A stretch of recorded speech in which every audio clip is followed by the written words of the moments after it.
后来这个风台特别来了，农渔民拢真着急，这几天是提前来抢收。像这个彰化也未成熟的花龙果，二顶一届风台的时阵损失惨重，这届唔敢搁甲风雨来对半咯，提早来抢收。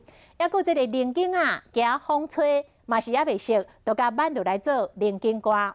啊，那这个中秋节上大宗的柚仔，嘛是也未到采收期，柚仔农嘛是决定先挽再讲。啊，挂起来，放喺厝的门嘛较放心，啊，你放在遮就袂放心啊。彰化果农抢收花龙果，惊这风台过来，甲顶回同款，损失惨重。因为顶一届风台造成烧风，也未熟的花龙果提前被吹烧，加上重量无够，政府唔收，全部拢当作肥料。这零件是愈惊风啦吼。嘿，愈惊风，啊嘛到去啊啦，拢爱挽啊啦。也有零件上惊风吹，即马拄好是收成期，农民捡落来做成菱茎干。中秋节要到啊，文旦真惊风台，虽然还阁有10天才会当采收，但是农民嘛唔管啦，抢收才阁讲。迄有着抢收，啊品质较歹。啊咱都爱甲伊拼啦。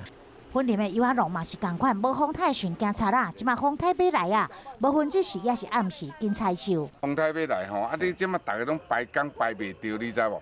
啊你若无真熟手，阮阁唔敢请落挽，都家己熟悉，拢都在地大汉的人，咱都加减甲挽一个。